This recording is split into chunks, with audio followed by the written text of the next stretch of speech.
Hello, welcome to Adhyayanam academy. और बच्चों, आज जो हम टॉपिक स्टार्ट करने जा रहे हैं उस टॉपिक का नाम है हमारा चैप्टर इंडियन यूनियन बजट। हम यहाँ पर गवर्नमेंट बजट के बारे में जानेंगे। यूनियन बजट मतलब जो सेंट्रल गवर्नमेंट बजट बनाती है, पूरी कंट्री के लिए जो बजट बनता है, हम उसकी बात कर रहे हैं। और इंडियन यूनियन बजट की बात कर रहे हैं, तो यानी हम जो बजट पढ़ेंगे गवर्नमेंट का, वो हम पढ़ेंगे इंडिया के कंटेक्स्ट में पढ़ेंगे, भारतीय संदर्भ में पढ़ेंगे कि भारत का जो यूनियन बजट है, जो गवर्नमेंट बजट है, हम उसके बारे में यहाँ पर जानेंगे। अब बहुत से बच्चों के दिमाग में, दिल में ये सवाल उठा होगा कि सर, ये तो हमने क्लास 12th में मैक्रो इकोनॉमिक्स में गवर्नमेंट बजट के बारे में पढ़ा है। तो बिल्कुल पढ़ा है, लेकिन आज जो हम ये पढ़ने जा रहे हैं, चाहे वो आपका CSET हो, CS एग्जीक्यूटिव एंट्रेंस टेस्ट की बात हो, या अदर एंट्रेंस टेस्ट की बात हो, जहां इकोनॉमिक्स का पेपर यहां पर कवर होता है या फाइनेंस से रिलेटेड पेपर्स होते हैं, तो उसमें गवर्नमेंट बजट के बारे में जरूर बातें, क्वेश्चंस पूछे जाते हैं, सिलेबस का पार्ट है। तो इंडियन यूनियन बजट के बारे में हम यहां पर जानेंगे। और यकीन मानना कि जो आपने क्लास 12th में पढ़ा था वो बेसिक पढ़ा था कि बजट की डेफिनेशन क्या होती है। बजट जो है वो दो चीज़ों को बताता है। और इससे पहले कि मैं यूनियन बजट की तरफ आपको लेके जाऊं, गवर्नमेंट बजट के बारे में बताऊं, सिंपल एक बजट वर्ड को समझते हैं कि बजट बेसिकली होता क्या है, राइट।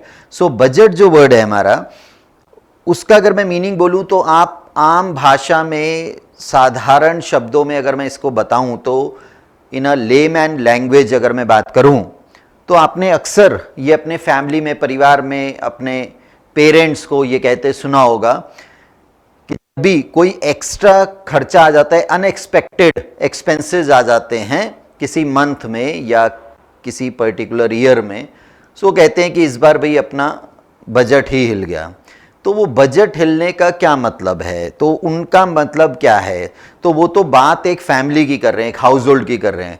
तो एक हाउस होल्ड का भी बजट होता है। तो वहाँ बजट क्या है? बजट कहता है कि गवर्नमेंट की एक, या किसी फैमिली, हाउस होल्ड, या किसी कंपनी, फर्म, बिजनेस ऑर्गेनाइजेशन की बात करूं, तो आपकी इनकम यानी आपके रेवेन्यू और आपके एक्सपेंडिचर की एक डिटेल समरी होती है कि आपको कहां कहां से इनकम आएगी, आप कहां कहां पे पैसा खर्च करोगे, उसका आप एक एस्टिमेटेड, एक डॉक्यूमेंट, एक आइटम वाइज, हेड वाइज आप एक डॉक्यूमेंट, एक स्टेटमेंट तैयार करते हो। अगर मैं एक फैमिली की बात करता हूं, तो वो फैमिली ये बजट बनाती है कि भाई महीने की, हर परिवार की अपनी एक मंथली इनकम है। चाहे आप जॉब कर रहे हैं, चाहे आप बिजनेस में हैं, तो आप बिजनेस में भी है कोई, वो तो हाउस होल्ड एक्सपेंसेस के लिए, घर के खर्चे के लिए एक मंथली लमसम अमाउंट वो देते होंगे। तो उसमें से देखा जाता है कि ये रेवेन्यू हर महीने हमें इतनी सैलरी आनी है, तो उसे खर्च करना है। खर्च तो थ्रू आउट द ईयर होगा। अब आपको यह भी समझना पड़ेगा कि जो आपकी इनकम है और जो आपका एक्सपेंडिचर है, उसमें एक टाइम गैप होता है, राइट। आपको इनकम कब मिलेगी? अगर मैं बात करूं इंडिया में, तो मेनली मंथली मोड में सैलरी मिलती है ना। अगर मैं फॉरेन कंट्रीज की बात करूं, तो कई जगह वीकली भी मिलती है, कई जगह पर आपको डेली वेजेस पे भी, कुछ ऐसी इंप्लॉयमेंट है जहां पे वर्कर्स को डेली वेजेस पे भी, बेसिस पे भी वेजेस मिल रही है, डेली वेज पे काम कर रहे हैं, जो भी है। तो अगर मैं मंथली कॉमन एक मोड को लेके चलता हूं, तो आपको 30 दिन, 31 दिन के बाद जो है वो सैलरी मिलेगी। लेकिन क्या खर्चा भी आप 30 दिन या 31 दिन के बाद करोगे? कि आपको 7 तारीख को सैलरी मिली, आपने 7 तारीख को ही सारा खर्च कर दिया, अब जो भी खर्चा करोगे अगली 7 तारीख को करोगे? ऐसा तो नहीं होगा। खर्चा डेली बेसिस पे होगा, खर्चा पूरे 30 दिन होगा, लेकिन इनकम जाके आपको मिलेगी 30 दिन के बाद, 30 दिन में एक बार। तो आपको क्या करना पड़ेगा? एक प्लान करना पड़ेगा कि हमें पूरे मंथ में इस इनकम या इस रेवेन्यू को, जो हमारे पास इनकम आई है, उसको कैसे कैसे, किस किस हेड पे कितना खर्च करना है। एक फैमिली की बात करूं, तो बच्चों की स्कूल फीस, ट्यूशन फीस जानी है, राशन वाले का खर्चा इतना जाना है, बिजली का बिल इतना जाना है, गैस सिलेंडर का इतना बिल जाना है, एंड सो ऑन, राइट। सो इसी तरीके से सरकार जब इसी तरीके से एक बिजनेस ऑर्गेनाइजेशन जब एक बजट बनाती है, तो उनकी भी बजटिंग होती है, मंथली बेसिस पे होता है, हर महीने का बजट बनता है कि कहां कहां से कितना रेवेन्यू आएगा। आपने उधार पे माल बेचा है, तो इस महीने आपके जो है डेटर्स, वो इन कैश होंगे, आपको पैसा आएगा। फिर उस पैसे से आपको हर महीने खर्चे भी हैं, आपको वेजेस देनी, सैलरी देनी है एम्प्लॉयज़ की, आपको बिजली के बिल भरने हैं, आपको ऑफिस एक्सपेंसेस हैं, डायरेक्ट लेबर चार्जेस हैं, बहुत सारे खर्चे। तो एक बजटिंग हम प्रॉपर करके चलते हैं। तो बिल्कुल वैसे ही एक कंट्री को भी, तो जब आपको एक घर चलाने के लिए, एक ऑर्गेनाइजेशन चलाने के लिए आपको पहले से एक प्री प्लान करना होता है कि अपनी इनकम और एक्सपेंडिचर में हम कैसे एक तालमेल बिठाएं और कैसे हम एस्टिमेट करके चलते हैं कि कहाँ पर कितना खर्च होने वाला है। तो एक कंट्री की जब हम बात करते हैं तो उसका बजट बनाना भी उतना ही ज़रूरी है, ठीक है जी।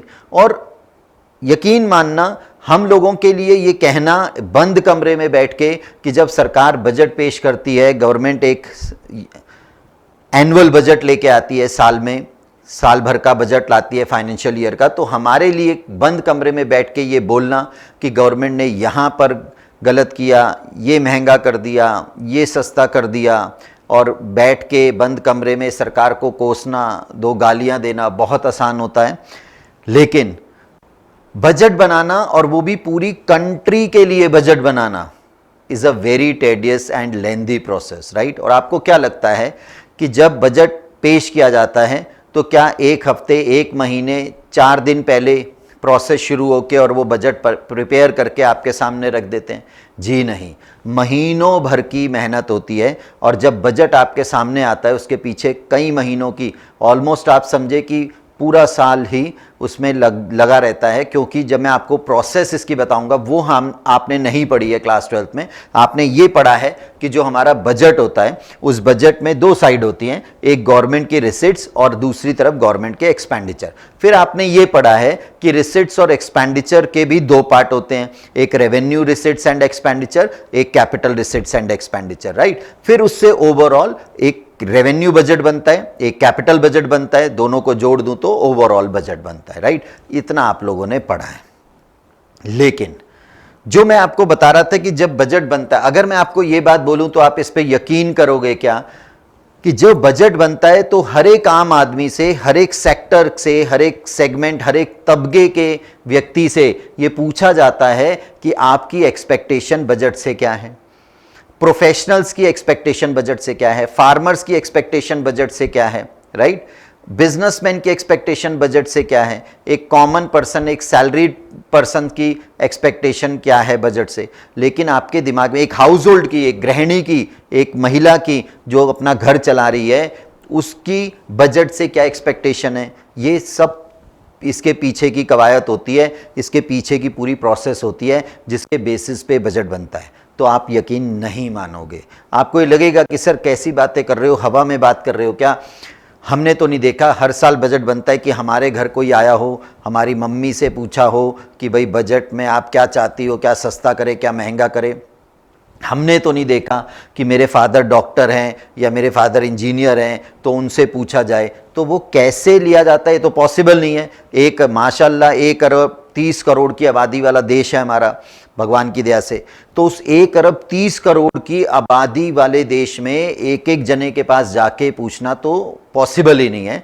तो कैसे ये पूछा जाता है और कैसे हर एक तबके, हर एक सेक्टर की, हर एक सेगमेंट से रिलेटेड जो लोग हैं उन सब से बजट की क्या एक्सपेक्टेशन है, उन सब की, उनसे इंफॉर्मेशन कलेक्ट की जाती है। ये सारी चीज़ें कैसे होती हैं, कब होती है बजट बनाने की प्रोसेस में, प्रक्रिया में, वो सब हम यहाँ पर पढ़ेंगे। फिर हम ये भी जानेंगे, क्योंकि हम यहाँ पर बात करने जा रहे हैं इंडियन यूनियन बजट, भारतीय बजट की बात कर रहे हैं हम, भारत के बजट की बात कर रहे हैं। तो क्या इसका इतिहास है कि बजट कब आया था भारत का पहला बजट और स्वतंत्र भारत का पहला बजट, 2 अलग अलग बातें हैं बच्चों। तो वो भी हमें जानना है। और आपको पता होगा, आप जब कॉम्पिटिटिव एग्जाम दे रहे होते हैं कोई भी, तो क्वेश्चंस जो होते हैं वो एमसीक्यू पैटर्न पे आते हैं बच्चे। क्वेश्चंस किस पे आते हैं? एमसीक्यू पैटर्न पे आते हैं। तो मैं टाइम टू टाइम आपको ये भी गाइड करता चलूंगा कि multiple choice question, objective paper जो होता है, ऑब्जेक्टिव टाइप जो क्वेश्चंस होते हैं, उन्हें हमें कैसे अटेम्प्ट करना है और कौन सी वो गलती है जो अक्सर बच्चे एमसीक्यू करते समय कर जाते हैं, वो भी मैं आपको बताऊंगा, ताकि वो गलती आप ना दोहराएं और बहुत ही आसानी से आप सही ऑप्शन पे टिक कर सकें। ये सब मैं आपको बताऊंगा, लेकिन जैसे जैसे हम आगे बढ़ेंगे, राइट। आपने मैथ्स में पढ़ा होगा एलिमिनेशन मेथड इक्वेशन को सॉल्व करने का, एमसीक्यू को सॉल्व करने में भी एक एलिमिनेशन मेथड यूज होता है, कैसे होता है ये सब पढ़ेंगे, लेकिन धीरे धीरे जब हम आगे बढ़ेंगे। फिलहाल अभी हम बात करते हैं इंडियन यूनियन बजट के बारे में बच्चों। तो जैसे मैंने बताया कि हम यहां पर भारतीय बजट का कुछ इतिहास भी जानेंगे कि पहला बजट कब आया, स्वतंत्र भारत का पहला बजट कब आया, क्या आपको ये पता है कि ऐसे प्राइम मिनिस्टर भारत के रहे जिन्होंने प्राइम मिनिस्टर होते हुए बजट पेश किया। अक्सर क्या बजट पेश कौन करता है हमारे देश में, फाइनेंस मिनिस्टर, वित्त मंत्री बजट पेश करता है, लेकिन क्या कोई ऐसा प्रधानमंत्री भी रहा या रही जिसने बजट प्राइम मिनिस्टर होते हुए बजट भारत का पेश किया? अगर हां तो क्यों, ये काम तो फाइनेंस मिनिस्टर का है, तो ये भी हम जानेंगे। ऐसा कौन सा फाइनेंस मिनिस्टर, वित्त मंत्री भारत का रहा जिसके नाम सबसे ज्यादा बजट पेश करने का अपने टेन्योर में, अपने कार्यकाल में रिकॉर्ड दर्ज है? और ऐसे भी कौन से फाइनेंस मिनिस्टर रहे जिन्होंने अपने कार्यकाल में एक भी बजट पेश नहीं किया और उसका रीजन क्या था, ये सब हम जानेंगे।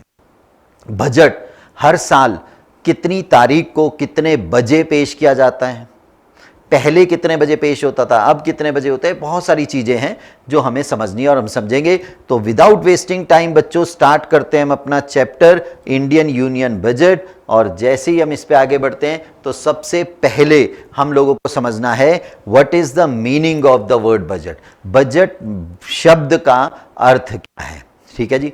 तो चलो देख लेते हैं। आजकल तो हमें किसी भी चीज का मीनिंग ढूंढना है तो इंटरनेट हो गया, ई लर्निंग हो गई है, हर जगह पर हम डिजिटल हो गए, टेक्नोलॉजी का यूज कर रहे हैं और हम सबसे पहले देखते हैं व्हाट डज विकिपीडिया स्पीक। तो विकिपीडिया क्या कहता है, विकिपीडिया क्या कहता है कि क्या है बजट और साधारण शब्दों में बजट क्या है, मैंने आपको बताया, एक बार दोबारा रिपीट कर देता हूं। बजट का मतलब होता है, और अगर मैं गवर्नमेंट बजट की बात कर रहा हूं तो it is a detailed summary of item wise, head wise government receipts and expenditure for the coming financial year.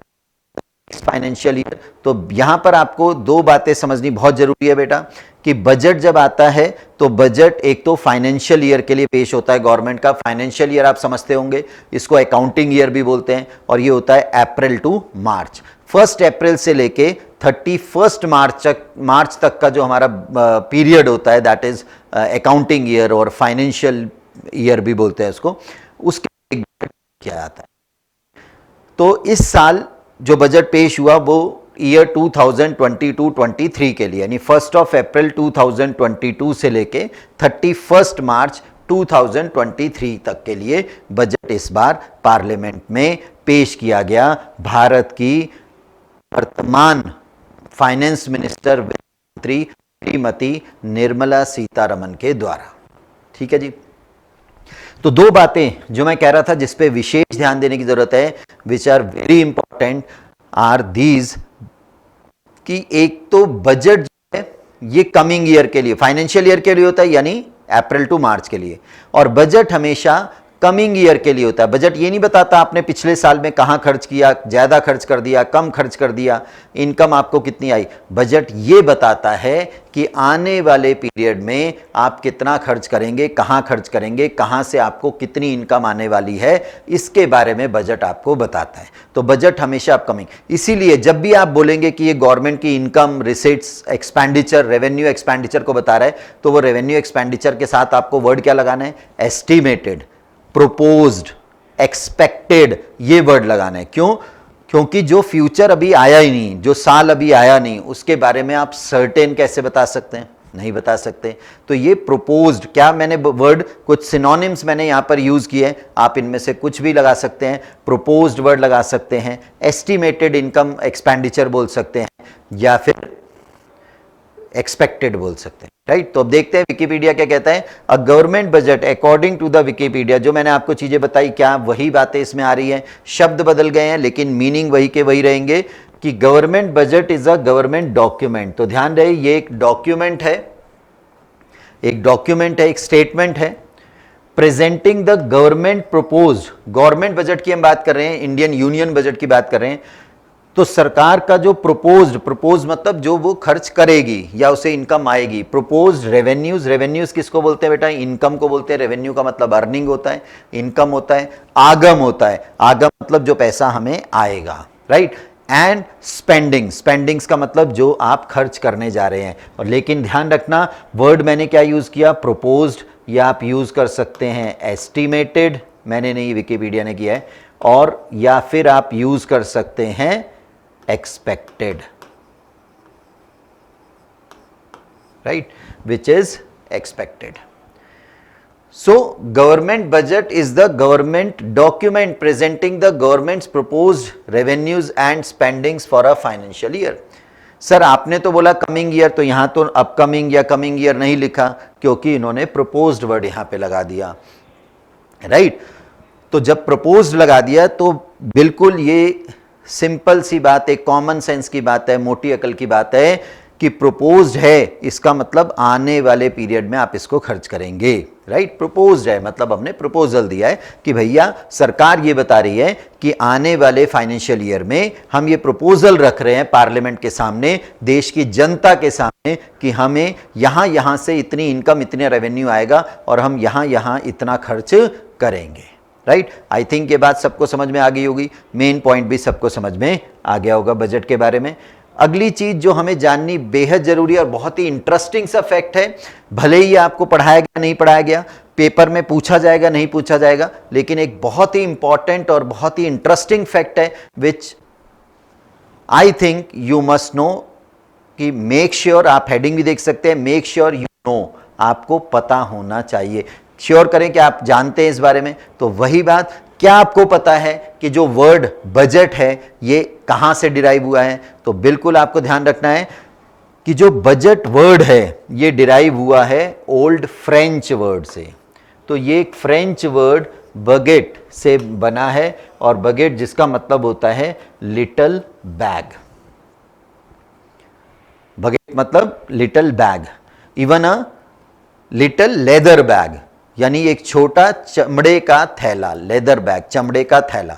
अब आपके जहन में, आपके दिमाग में, आपके दिल में ये सवाल जरूर उठेगा कि सर बजट का जो आपने मीनिंग अभी पीछे बताया, उसका थैले से क्या लेना देना, और उस वर्ड से इसका क्या जुड़ाव है, क्या रिलेशन है? तो जानते हैं इसके बारे में। When the British chancellor of the exchequer, sir exchequer क्या होता है? तो ये एक पोस्ट होती है टैक्स डिपार्टमेंट में, टैक्स अथॉरिटी जो होती है उसमें एक पोस्ट रहती है एक्सचेक्योर, जो हेड होता है ऑफ द टैक्स डिपार्टमेंट। तो ब्रिटिश चांसलर, और आपको पता होगा कि हमारा देश 1947 में भारत जो है वो आज़ाद हुआ ब्रिटेन से, ब्रिटिश गवर्नमेंट से। It was the British India before 1947। It was known as a British India के नाम से इसको जाना जाता था, because it was the colony of the Britain. तो ब्रिटिश गवर्नमेंट की कॉलोनी थी ये, और लगभग 200 साल तक, मोर देन 200 ईयर्स जो है British government has ruled over our country. So वहां से जो ब्रिटिश चांसलर यहां पर आता था, बजट पेश करते थे पार्लियामेंट में, तो उनको बोला जाता था टू ओपन हिज बजट। तो जब वो अपनी फाइनेंशियल स्टेटमेंट, मैंने भी अब आपको बोला, एक तो ये फाइनेंशियल स्टेटमेंट होती है, क्योंकि आपने अकाउंट्स में भी पढ़ा है, पढ़ेंगे भी, कि जो आप रिसिट्स, इनकम, रेवेन्यू और एक्सपेंडिचर की बात कर रहे हैं आप उसके, that these are the financial statements. तो ये एक फाइनेंशियल स्टेटमेंट है और एनुअल फाइनेंशियल स्टेटमेंट है। क्या बोला मैंने? फाइनेंशियल स्टेटमेंट है और साथ ही एनुअल फाइनेंशियल स्टेटमेंट है, साल भर का बजट होता है ये। तो जब वो बजट पेश करते थे तो उनको बोला जाता था टू ओपन हिज बजट, कि वो अपना बजट जो है वो खोले, यानी वो एक चमड़े का बैग, एक थैला चमड़े का छोटा सा लेके आते थे जिसमें वो डॉक्यूमेंट होता था, और उन्हें बोला जाता था कि उस डॉक्यूमेंट्स को पढ़े, अपना थैला खोलें और उससे डॉक्यूमेंट निकालें और उसको पढ़ें, डॉक्यूमेंट्स एंड अकाउंट्स के बारे में, और जो भी उनके हैं वो उसके बारे में बताएं पार्लियामेंट में। सो यहां से वो बजट वर्ड, जो फ्रेंच वर्ड है, वहां से ये बजट निकला है। अब हुआ क्या? परिवर्तन जो है वो संसार का नियम है, तो वो चेंजेस होते रहेंगे। This is the fundamental principle की everyone, everything should have to be changed with the time, right? और ऐसा होता रहेगा और बदलाव का नाम ही जीवन है। तो जैसे जैसे आगे हम बढ़ते गए वो चीज़ें बदलती गई। तो वो जो बजट है, मुझे बहुत अच्छे से याद है कि जब doctor Manmohan Singh, who was the also prime minister and before that finance minister of India, जब वो बजट लेके पार्लियामेंट में आते थे, या Yashwant Sinha was the finance minister, वो बजट लेके आते थे, या पी चिदम्बरम जब बजट लेके आते थे as a finance minister Indian parliament में, तो बड़ा ही सोफिस्टिकेटेड सा एक ब्रीफ केस आता था। तो वो जो लिटिल लेदर बैग था, चमड़े का थैला था, वो ब्रीफ केस में कन्वर्ट हो गया। फिर आज की अगर मैं बात करूं तो हमारी जो फाइनेंस मिनिस्टर हैं श्रीमती निर्मला सीतारमन, तो बजट पेश करती है तो वेलवेट के में रैप किया हुआ एक केस में या उसमें बजट को पेश किया जाता है। तो वो कन्वर्ट होता गया। तो पहले वो बैग था, वो ब्रीफ था, अब वो वेलवेट का कपड़े का बना हुआ एक केस, एक फोल्डर, वेलवेट का एक फोल्डर है वो होता है, उसके अंदर वो डॉक्यूमेंट्स आते हैं, राइट? तो इस तरीके से बदलते गए, लेकिन शुरुआत जहाँ से हुई थी वही नाम इसका बजट पड़ गया। तो ये भी बहुत इंपॉर्टेंट सा एक फैक्ट है। आई थिंक सबको एक नई जानकारी जो आपको इसके बारे में मिली होगी।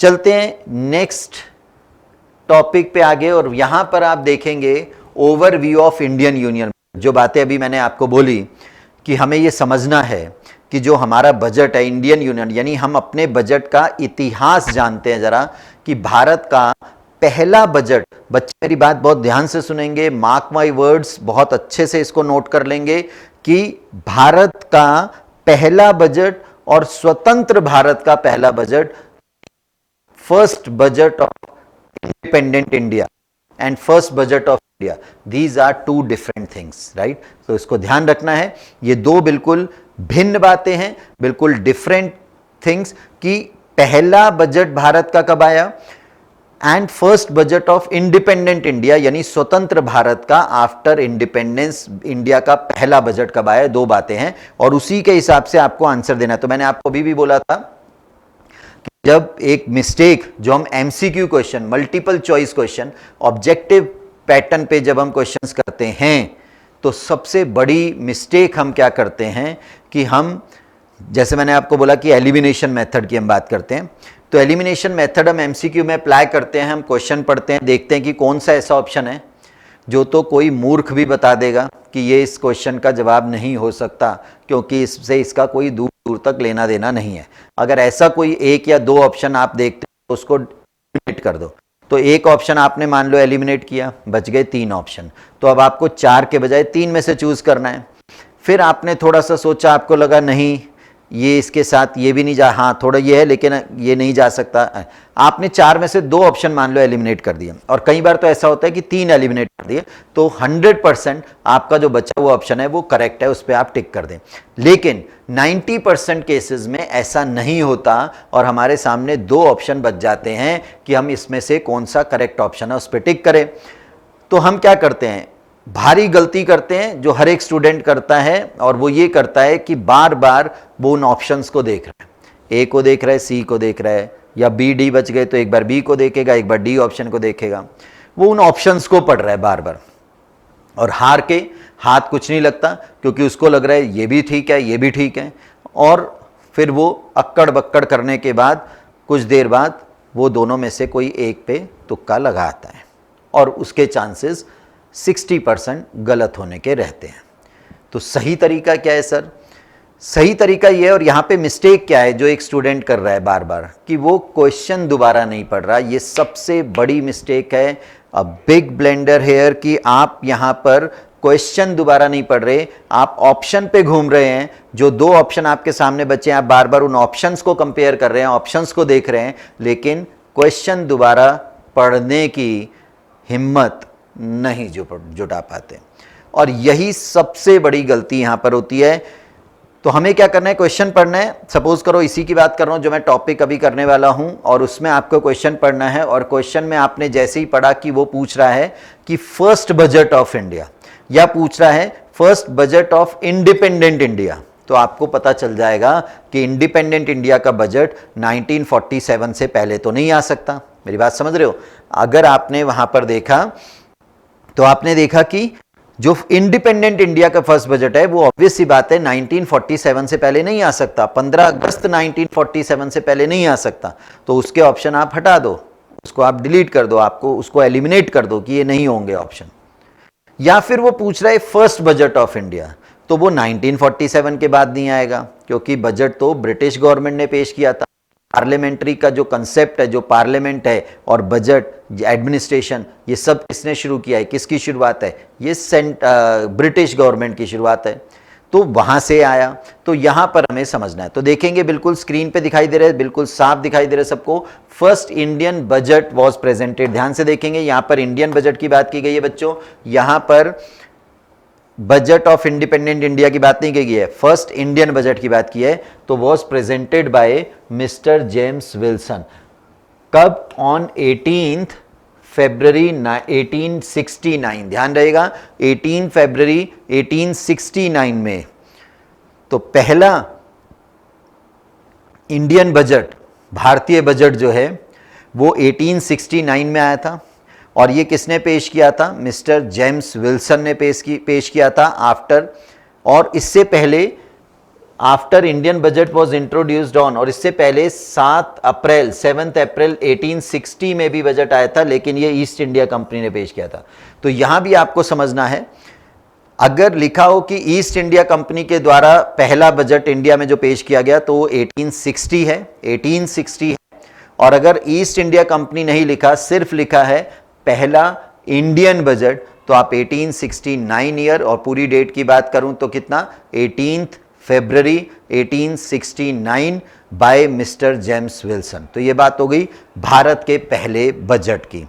अब बात करते हैं इंडिपेंडेंट इंडिया का पहला बजट कब आया। तो first budget of independent India, स्वतंत्र भारत, जैसा भी मैंने बताया और सबको पता है कि हमारा देश 15 अगस्त सन 1947 को आजाद हुआ। तो 15 अगस्त 1947 के बाद पहला बजट स्वतंत्र भारत का जो पेश हुआ वो 26 नवंबर 1947, the same year of independent India, 1847 को 26 नवंबर को बजट पेश किया। बजट पेश किया किसने? Mister R K Shanmukham Chetty, पूरा नाम था इनका, mister R K Shanmukham Chetty ने ये बजट पेश किया 26 नवंबर 1947 को। एंड बिल्कुल सही समझे, पहले फाइनेंस मिनिस्टर, तो अगर आपसे ये भी पूछ लिया जाए कि स्वतंत्र भारत के पहले फाइनेंस मिनिस्टर, वित्त मंत्री कौन थे, तो mister R K Shanmukham Chetty was the first finance minister of independent India. First prime minister of independent India was Pandit Jawaharlal Nehru. First president of the independent India was mister Rajendra Prasad. So पहले जो फाइनेंस मिनिस्टर थे हमारे are K Shanmukham Chetty, उन्होंने ये budget 26 नवंबर, याद रखेंगे date, 26 नवंबर 1947 को budget पेश किया। अब जैसे मैंने बताया कि हम अभी पहले अपने इंडियन बजट का इतिहास जान रहे हैं। तो 1955 तक, यानी जब ब्रिटिश गवर्नमेंट ने बजट पेश करना शुरू किया, तो 1955 तक वही कस्टम चलता रहा, क्योंकि ब्रिटिश, मैंने क्या बताया, 1869 में पहला बजट आया था और वो ब्रिटिश गवर्नमेंट ने ब्रिटिश इंडिया में आया था बिफोर इंडिपेंडेंस, तो वो इंग्लिश मीडियम में ही होता था, यानी इंग्लिश लैंग्वेज में प्रिंट होता था। तो टिल 1955, याद रखेंगे कब तक, इवन आफ्टर इंडिपेंडेंस टिल 1955 तक ये बजट जो था was printed in English only, English भाषा में, अंग्रेजी भाषा में प्रिंट होता था। But now after 1955 it is printed in both English and Hindi, ये दोनों भाषाओं में, इंग्लिश और हिंदी में पेश होता है। तो ध्यान रहेगा, आफ्टर 1955 बजट जो है वो दोनों भाषाओं में आता है। बात करते हैं टाइम की। तो ब्रिटिश एरा में, यानी ब्रिटिश गवर्नमेंट, यानी प्री इंडिपेंडेंट इंडिया की हम बात करें, इंडिपेंडेंस से पहले के भारत की बात करें, तो उस समय ये बजट शाम को 5 बजे पेश किया जाता था। कितने बजे? शाम के 5 बजे 5 PM पे ये बजट पेश होता था। बट ये कस्टम बाद में भी चलता रहा, 2001 तक ये कस्टम चलता रहा। आफ्टर 2001 के बाद ये समय बदल दिया गया और 11 बजे, सुबह 11 बजे। तो अगर आपने अभी का लेटेस्ट बजट सुना हो, जो कि 1 फरवरी 2022 को हमारी वर्तमान फाइनेंस मिनिस्टर श्रीमती निर्मला सीतारमण जी ने पेश किया पार्लियामेंट में, तो वो शार्प 11 AM उन्होंने अपनी बजटरी स्पीच स्टार्ट कर दी थी, ना 1 मिनट पहले ना 1 मिनट बाद। तो ठीक 11 बजे देश के फाइनेंस मिनिस्टर जो है वो बजट जो है डॉक्यूमेंट वो पार्लियामेंट में देश की जनता के सामने पढ़ता है या पढ़ती है। तो 11 बजे। तो अभी प्रेजेंटली ये बजट कब पेश होता है पार्लियामेंट में? सुबह 11 बजे। बात करते हैं डेट की। तो सर कोई एक फिक्स डेट भी होती है क्या बजट को पेश करने की? तो अगर मेरे से आप पूछे कि कोई एक फिक्स डेट भी होती है, तो नहीं, डेट नहीं है। अगर आप ध्यान से देखें तो पहले भी नहीं थी और अब भी नहीं। मेरे शब्दों को समझना, और मैंने आपको पहले ही बोला है कि MCQ क्वेश्चंस में एक एक वर्ड की वजह से आंसर बदल जाता है बच्चों। क्वेश्चन ध्यान से पढ़ेंगे, एक वर्ड की वजह से आंसर बदल जाता है। देखें ध्यान से, टिल 2017 तक अगर हम देखें तो last working day of the February, last working day of the फरवरी के लास्ट वर्किंग डे पे बजट पेश होता रहा है 2017 से पहले। 2017 से first working day of February हो गया। ध्यान देना, 1 फरवरी नहीं बोला है कि 1 फरवरी को, यहां पे ये नहीं बोला 28 फरवरी या 29 फरवरी को, क्या बोला है? दोनों जगह last working day of February. अब वो 28 भी हो सकता है, 29 भी हो सकता है, 30 तो नहीं हो सकता, 30 दिन होते ही नहीं है। 29 भी 4 साल में एक बार होता है, ठीक है जी, लीप ईयर में। या 27 भी हो सकता है, 27 भी हो सकता है। अगर 28 को छुट्टी है, संडे है, वर्किंग डे नहीं है, तो 27 ही होगा लास्ट वर्किंग डे। और ऐसे ही फरवरी का अगर पहली डेट को 1 फरवरी को संडे है, तो पहला वर्किंग डे कौन सा होगा? 2 फरवरी होगा। तो ये नहीं लिखा गया कि 1 फरवरी को बजट आएगा, first working day of the फरवरी। तो आपको ऑप्शंस पढ़ने हैं। अगर ऑप्शन में सब में डेट्स दी हुई है कि बजट कब पार्लियामेंट में पेश किया जाता है, 1 जनवरी को, 1 फरवरी को, 31 मार्च को, 1 अप्रैल को, तो ऑब्वियसली आप 1 फरवरी पे टिक कर देंगे, ठीक है जी।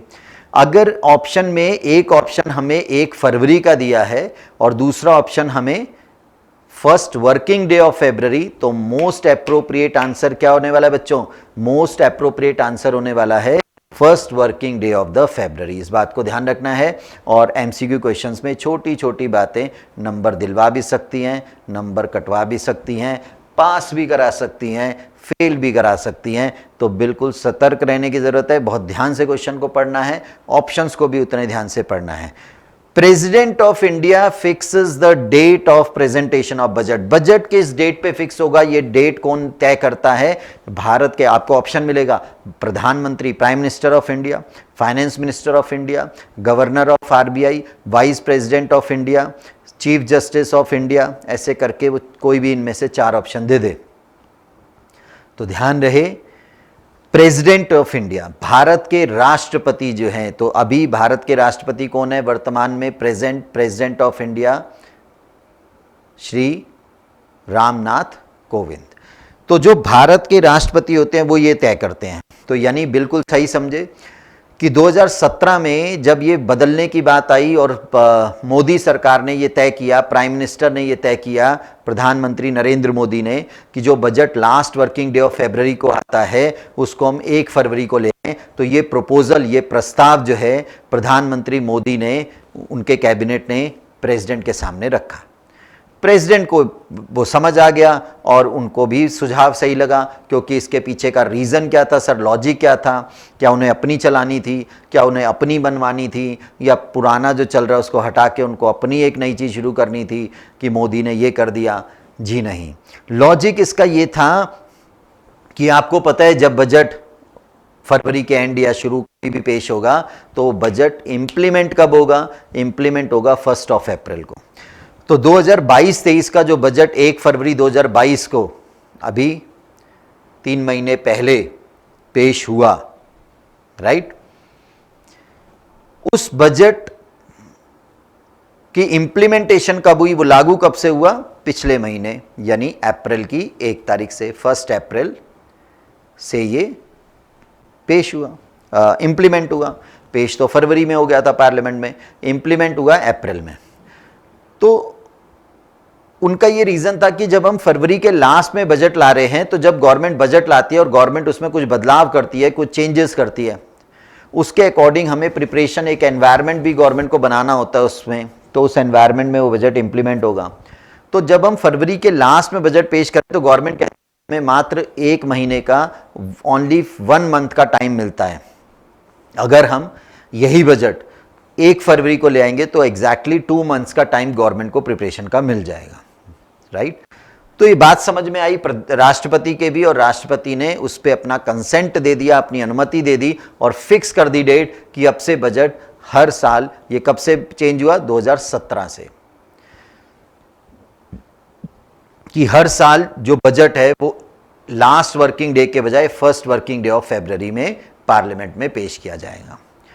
आफ्टर 92 ईयर्स, जैसा अभी मैंने बताया कि 2014 में पहली टेन्योर गवर्नमेंट की, उस नरेंद्र मोदी की पहली सरकार जब बनी, अब तो दूसरी बार 2019 में सरकार बनी, तो पहली बार जब सरकार बनी तभी से नरेंद्र मोदी ने बहुत बड़े बड़े परिवर्तन कर दिए, मोदी सरकार ने बहुत चेंजेस ले आए। तो उन्हीं में से एक चेंज बजट में रहा कि 92 ईयर तक से जो एक परंपरा चली आ रही थी कि जब हर साल बजट आता था तो रेलवे बजट अलग आता था, रेलवे मंत्रालय जो है, रेलवे मिनिस्ट्री जो है अपना अलग बजट पेश करती थी और भारत सरकार का अलग एक यूनियन बजट आता था।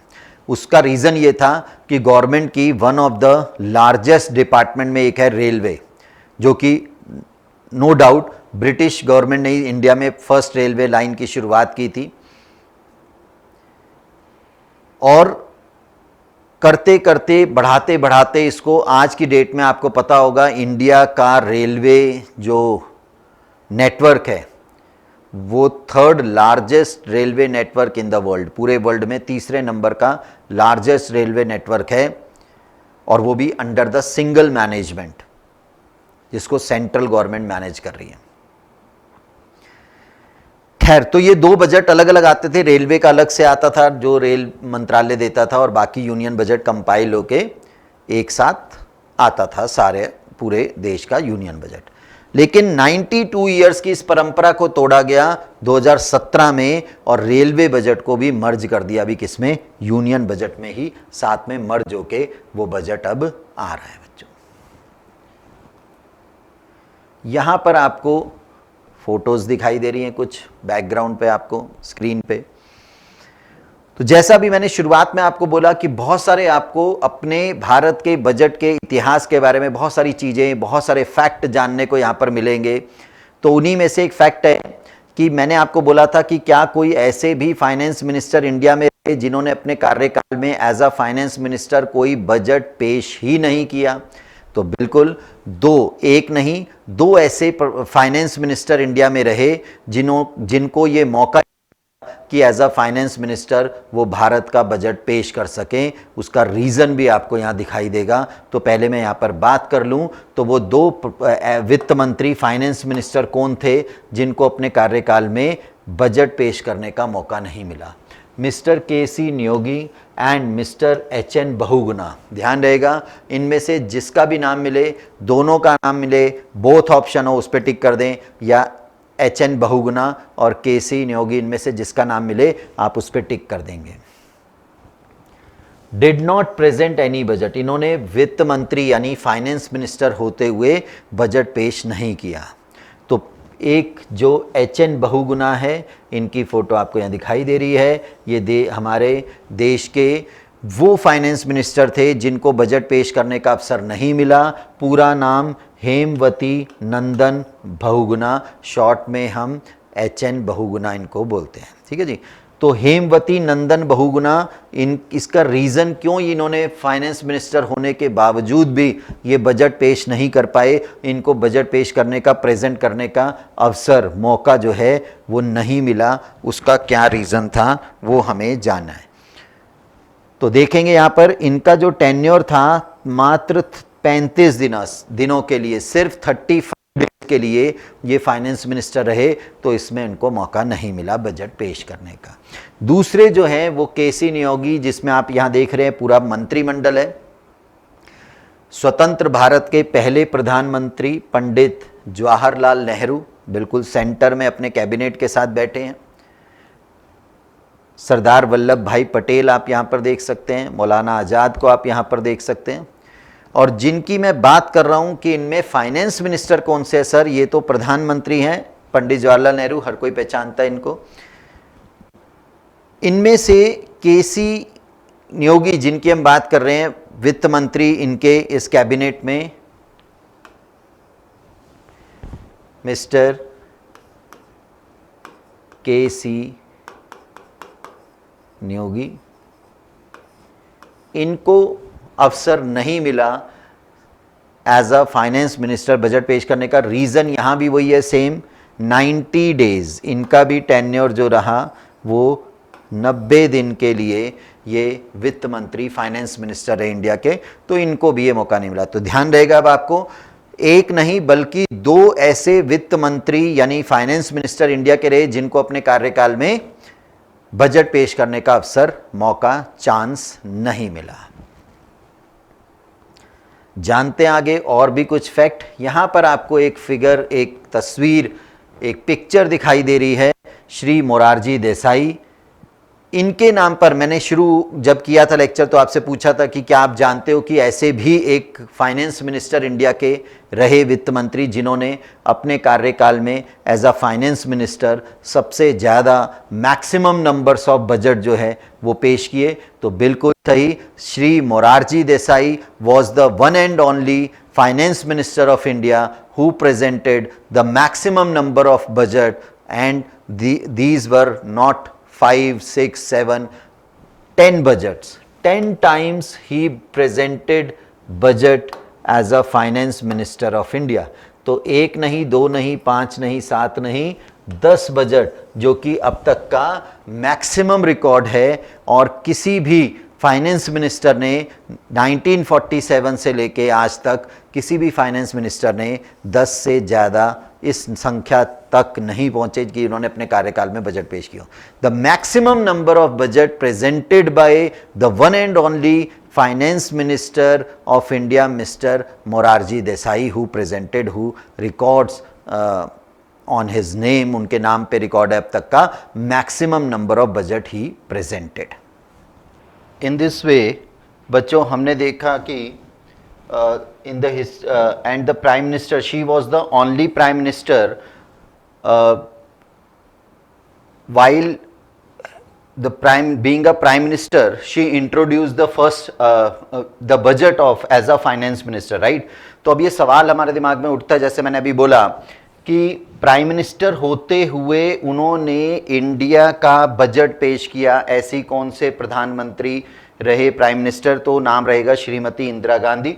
तो आप देख सकते हैं कि the only prime minister to present the budget while serving as the prime minister.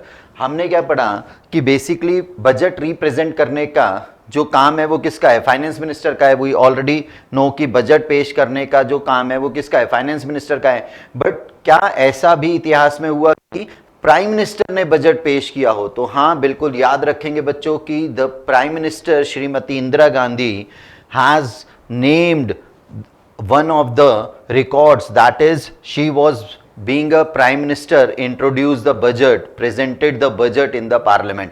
तो पहली एकमात्र महिला प्रधानमंत्री जिन्होंने प्रधानमंत्री होते हुए बजट पार्लियामेंट में पेश किया, जबकि काम ये किसका है, फाइनेंस मिनिस्टर का।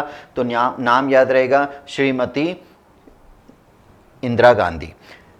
अब सवाल ये उठता बच्चों कि सर ये कैसे पॉसिबल है कि अगर वो प्रधानमंत्री थी तो उन्होंने बजट पेश किया फाइनेंस मिनिस्टर प्रधानमंत्री होते हुए, जबकि काम ये फाइनेंस मिनिस्टर का है। तो इसके लिए मैं आपको बता दूं कि मंत्रिमंडल, एक प्रधानमंत्री का जो मंत्रिमंडल होता है यानी उसका जो पोर्टफोलियो होता है, उसके जो कैबिनेट मिनिस्टर्स होते हैं, तो किस मिनिस्टर को कौन सा कैबिनेट देना है, किस मिनिस्टर को कौन सा कैबिनेट, कौन सा पोर्टफोलियो देना है, it is the duty and responsibility of the prime minister.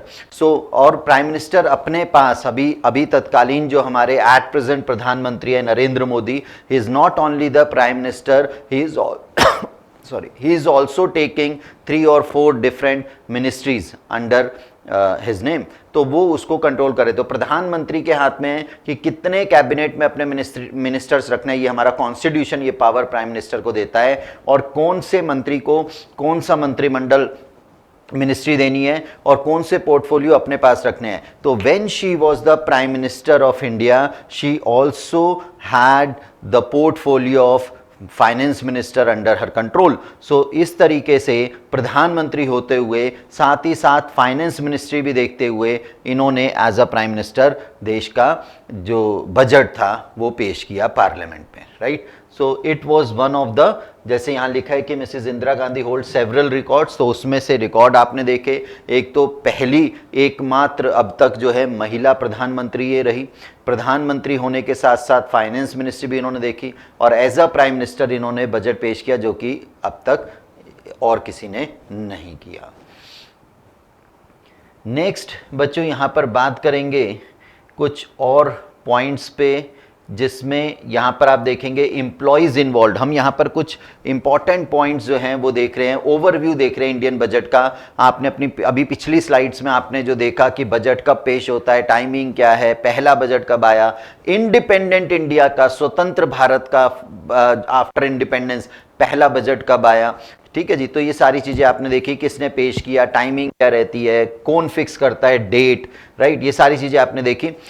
और हमने देखा कि कौन से फाइनेंस मिनिस्टर रहे जिन्होंने बजट पेश नहीं किया, चाहे वो एच एन बहुगुणा थे, के सी नियोगी थे, और कौन से फाइनेंस मिनिस्टर रहे जिन्होंने सबसे ज़्यादा बजट पेश किए, 10 बजट्स अपने पेश किए, श्री मोरारजी देसाई। फिर हमने देखा कौन सी ऐसी प्राइम मिनिस्टर थी जिन्होंने प्राइम मिनिस्टर होते हुए बजट पेश किया, she was the one and only missus Indira Gandhi. आगे बढ़ते हैं तो यहाँ पर देखेंगे कि भारतीय बजट का, इंडियन बजट का, यूनियन बजट का इतिहास क्या कहता है, इसके कुछ ओवरव्यूज हम ले रहे थे। तो employees involve in the printing process of budget, शुरू से ये प्रोसेस रही है कि जो एम्प्लॉइज बजट की प्रिंटिंग प्रोसेस में इन्वॉल्व रहते हैं, जो एम्प्लॉइज बजट की प्रिंटिंग प्रोसेस में इन्वॉल्व रहते हैं, उन एम्प्लॉइज को एक हफ्ता पहले जब बजट पार्लियामेंट में पेश होना होता है, एक बार फिर से याद करा दूं बच्चों, हम इस चीज़ों को बीच बीच में याद भी करते रहेंगे, मैं रिवाइज भी कराता रहूँगा, और गारंटी है कि इसमें से आधी से ज़्यादा चीज़ें आपको रट चुकी होंगी अगर वीडियो ध्यान से देखोगे। तो आप देखें यहाँ पर कि हमारे जो एम्प्लॉइज़, जो कि स्टाफ होता है प्रिंटिंग में, जो प्रिंटिंग प्रोसेस में स्टाफ इन्वॉल्व होता है, और आपको मैंने बताया था कि बजट जो है, एक बार फटाफट से रिवाइज करते हैं, आपको पता है कि बजट जो है वो एक डॉक्यूमेंट है, 10 पेजेस का डॉक्यूमेंट होता है, और बजट कौन सी भाषा में, याद करेंगे एक बार फिर से, पहले बजट सिर्फ और सिर्फ इंग्लिश भाषा में प्रिंट होता था, अभी हिंदी और इंग्लिश दोनों भाषाओं में प्रिंट होता है, अभी हिंदी और इंग्लिश दोनों भाषाओं में प्रिंट होता है। तो जैसा एक बार फिर याद करेंगे कि वो बोल रहा है employees involve in the printing process, क्या लिखा है बच्चों, employees involve in the printing process of budget are kept in absolute isolation, यानी इनको एकांत में अलग रखा जाता है, आइसोलेटेड रखा जाता है 1 वीक प्रायर, पहले 1 वीक जो है to the presentation of the budget. और बजट कब पेश होता है पार्लियामेंट में, फटाफट से मेरे साथ बोलेंगे जल्दी से, बजट पार्लियामेंट में कब पेश होता है, स्टार्टिंग में ही वीडियो के मैंने आपको बताया था कि बजट जो है वो पेश होता है ऑन द एट प्रेजेंट, अगर हम बात करें on the first working day of the February, on the first working day of the February, and this date of presenting budget in the parliament has been changed from 2017. Earlier it was on the last working day of February, right? तो बिल्कुल starting में video के हमने ये देखा था, lecture के starting में हमने देखा था, ये चीज पढ़ी थी, तो एक बार फिर से हमने रिवाइज किया इसको। तो इस तरीके से जो बजट प्रोसेस में प्रिंटिंग में इन्वॉल्व स्टाफ होता है, उसको बजट जिस दिन पेश होता है, that is first working day of the February, उससे एक हफ्ता पहले तक आइसोलेशन में रखा जाता है, ताकि कोई भी इंफॉर्मेशन बाहर निर्धारित समय और निर्धारित व्यक्ति, किसने, कौन सी डेट है वो बताई दी मैंने आपको, first day working day of the फरवरी, कितने बजे पेश होगा ये भी एक बार रिवाइज कर लेते हैं। बोलेंगे मेरे साथ फटाफट से, बजट 1 फरवरी, फर्स्ट फरवरी या first working day of February को सुबह 11 बजे, डॉट 11 बजे। अगर आपने 2022-23 का अभी लेटेस्ट बजट जो पार्लियामेंट में पेश हुआ, हमारी present finance minister Shrimati Nirmala Sitharaman ने इसको पेश किया, तो अगर वो बजट आपने देखा हो, नहीं देखा हो, तो यूट्यूब पे उसकी वीडियोस हैं, अभी भी आप देख सकते हैं, सर्च कर सकते हैं। अगर उसमें टाइमिंग चल रही है तो यू कैन सी कि डॉट 11 बजे, ना 1 मिनट ऊपर ना नीचे, डॉट 11 बजे उन्होंने अपनी बजटरी स्पीच स्टार्ट कर दी थी। तो 11 बजे first working day of the February budget जब पेश होता है तो और कौन पेश करेगा, फाइनेंस मिनिस्टर। तो निर्धारित दिन, निर्धारित समय पे और निर्धारित पर्सन जो उसके लिए है फाइनेंस मिनिस्टर, उसके द्वारा ही बजट पब्लिकली अनाउंस हो, पहले कोई चीज़ इंफॉर्मेशन लीक ना हो, राइट। तो इसकी वजह से जो है ये बजट जो है वो, इनको जो स्टाफ होता है प्रिंटिंग में, उसको 1 हफ्ते पहले आइसोलेशन में रखा जाता है। बात करेंगे transfer pricing regulation, first introduced by then finance minister mister Yashwant Sinha. ये बात थोड़ी समझने वाली है कि मिस्टर यशवंत सिन्हा जो कि 2001-2 की बात कर रहे हैं, बजट 2001-2 की बात कर रहे हैं, तो जब 2001-2 में 2001-2 फाइनेंशियल ईयर का बजट पार्लियामेंट में पेश हुआ, उस समय के तत्कालीन फाइनेंस मिनिस्टर थे मिस्टर यशवंत सिन्हा, और उन्होंने 2001-2 के बजट में पहली बार फर्स्ट टाइम जो है वो ट्रांसफर प्राइसिंग रेगुलेशन पास किए। ट्रांसफर प्राइसिंग रेगुलेशंस क्या है? वैसे तो बच्चों ये चीज़ आपको टैक्सेशन में ज़्यादा बेटर समझ में आएगी जब आप डायरेक्ट टैक्सेस, इनकम टैक्स वगैरह पढ़ेंगे आगे एग्जीक्यूटिव लेवल पे, हायर लेवल पे। लेकिन अभी मैं कोशिश करूँगा कि बहुत साधारण से शब्दों में, बहुत जनरल लैंग्वेज में, आपको आसान शब्दों में इसको समझा सकूँ, तो बहुत ध्यान से सुनेंगे। क्या होता है कि जब हम टैक्स देते हैं, इनकम टैक्स, डायरेक्ट टैक्स जिसके अंदर इनकम टैक्स आता है, तो हमारी इनकम के बहुत सारे सोर्सेज होते हैं, हेड होते हैं, जो आप इनकम टैक्स एक्ट 1961 के अंदर पढ़ेंगे। तो देयर आर टोटल 5 हेड्स हैं, जिनमें से एक होता है income from capital gain head.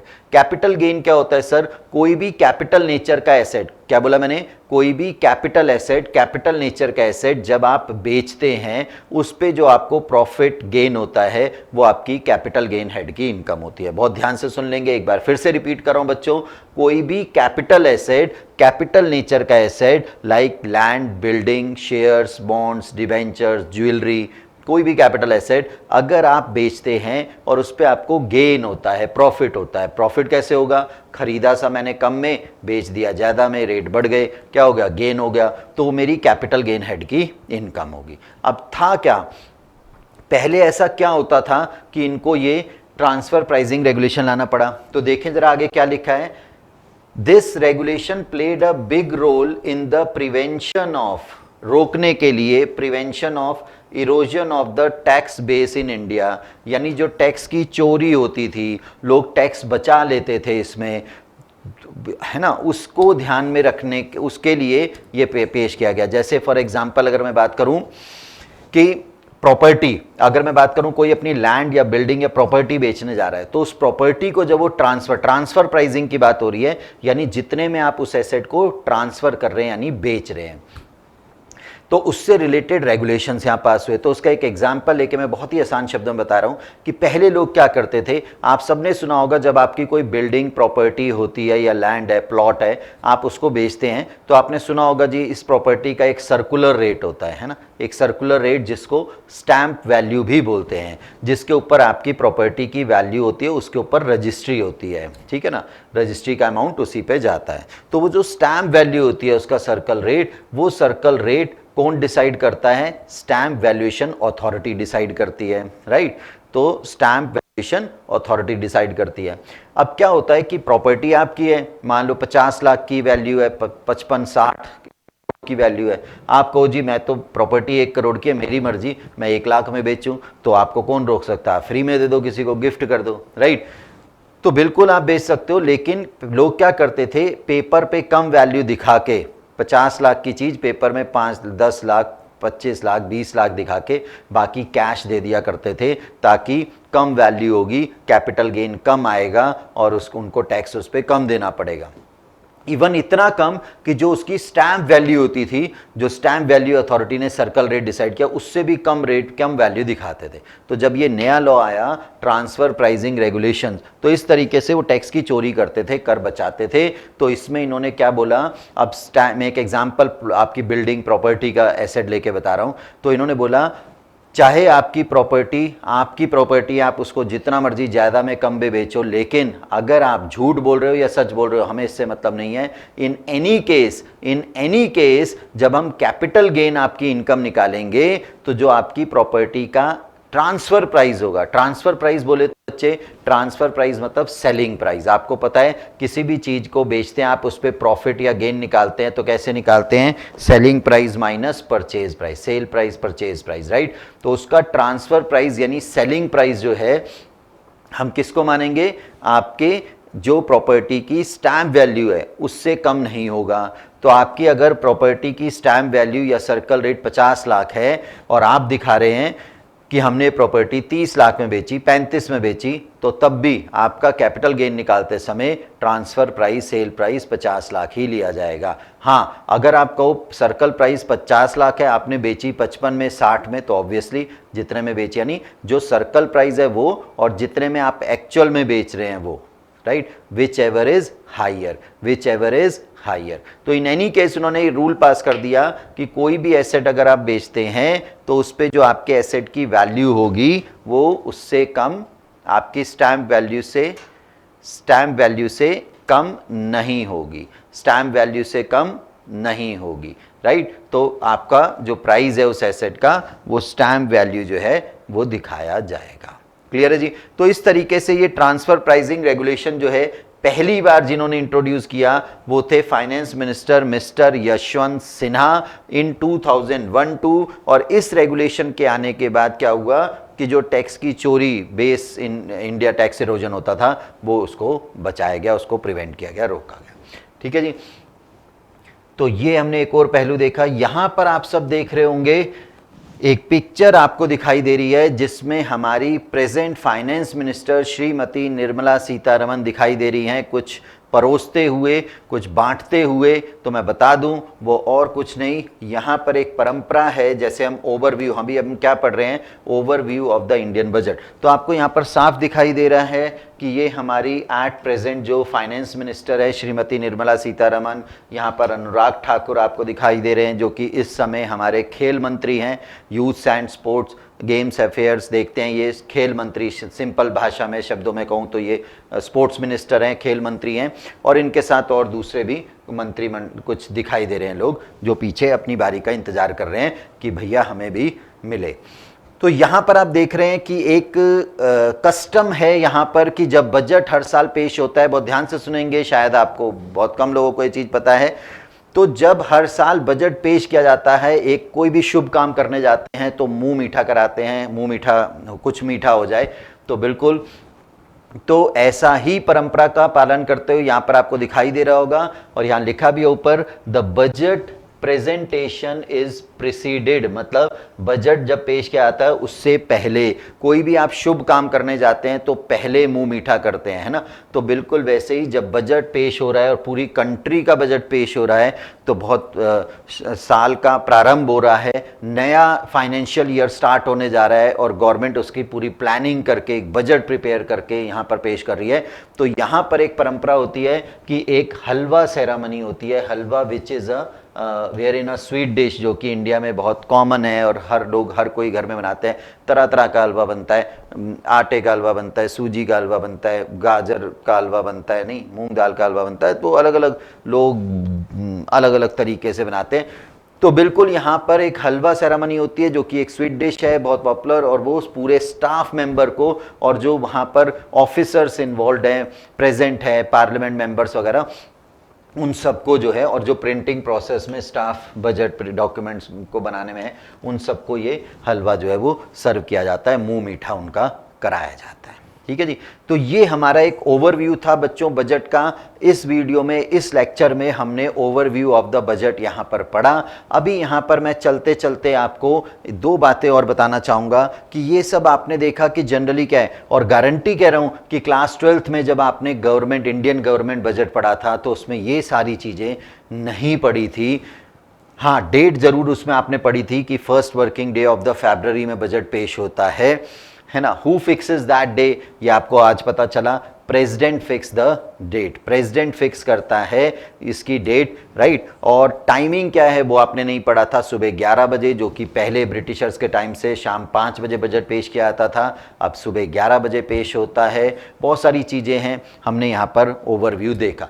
पहला बजट भारत का कब आया, तो पहला बजट, नॉट इंडिपेंडेंट इंडिया का, इंडिया का फर्स्ट बजट तो 1869 बच्चों आपको याद रखना है ना। जेम्स विल्सन ने बजट पेश किया था वो ब्रिटिशर्स के टाइम में। एंड फर्स्ट बजट कब आया, 26 ऑफ इंडिपेंडेंट इंडिया, स्वतंत्र भारत का। तो याद करा रहा हूं मैं, एक बार रिवाइज करा रहा हूं, आज ही के लेक्चर में, वीडियो में स्टार्टिंग में बिल्कुल हमने पढ़ा था, तो याद करें बच्चों, मेरे साथ बोलेंगे। 26 नवंबर 1947 को बजट पेश हुआ था, राइट। और हमारे जो पहले फाइनेंस मिनिस्टर थे सनमुखम चेट्टी, उन्होंने ये बजट जो है वो पेश किया था। ठीक है जी। तो ये हमने चीज़ें देखी। अब चलते चलते एक बात बता दूं कि अभी जो 2022-23 का बजट हुआ, इस बजट में कुछ चेंजेस देखने को मिले हैं।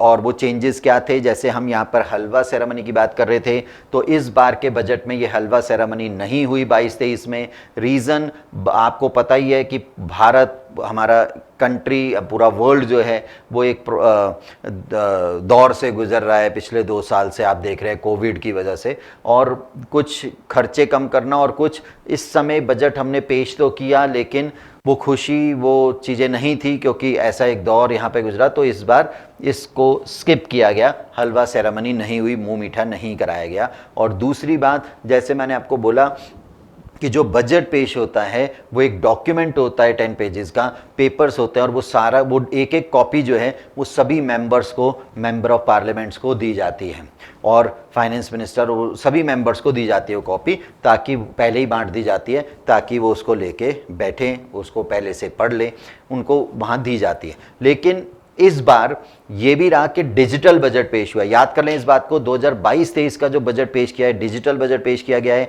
किसी को भी कॉपी नहीं दी गई है, हार्ड कॉपी, पेपर का वेस्टेज ना हो, खर्चे कम कैसे करें। और जब हम डिजिटल इंडिया की तरफ जा रहे हैं तो इसको भी डिजिटल करने की कोशिश की गई है, और सबको डिजिटल कॉपी दी गई है। और इवन अगर आपने, मैंने अभी भी बोला था आपको, आपने नहीं देखा हो तो 22-23 की कहीं ना वीडियो आपको मिल जाएगी यूट्यूब पे वगैरह पे, आप देखें उसको। तो इवन द फाइनेंस मिनिस्टर के पास भी अपनी हार्ड कॉपी उनके लिए भी नहीं थी। She was also reading the budget document from her mobile phone. तो उन्होंने पोडियम पे अपना मोबाइल फ़ोन रखा हुआ है, ध्यान से देखेंगे, उसको खोला है, उसके अंदर PDF वो डॉक्यूमेंट है जिसको वो वहाँ से रीड कर रहे हैं, right. So in this way बच्चे, ये इस बार 2022-23 के बजट में 2 चीज़ें और चेंज रही। तो मैंने आपको बताया हलवा सेरेमनी स्किप थी, और डिजिटल बजट पेश करने की कोशिश की है। तो इस तरीके से आज के वीडियो में इतना ही। आगे हम इस चैप्टर को कंटिन्यू करेंगे अपने नेक्स्ट लेक्चर में, नेक्स्ट वीडियो में। और नेक्स्ट वीडियो में हम देखेंगे, हम टॉपिक जो स्टार्ट करेंगे वो हमारा रहेगा की टर्मोलॉजीज, यानी जो इंडियन यूनियन बजट की हम बात कर रहे हैं, इसकी कुछ की टर्मोलॉजीज पे बात करेंगे, लेकिन वो करेंगे अगली क्लास में, अगले लेक्चर में, अगले वीडियो में। Till then, tata, bye bye, take care.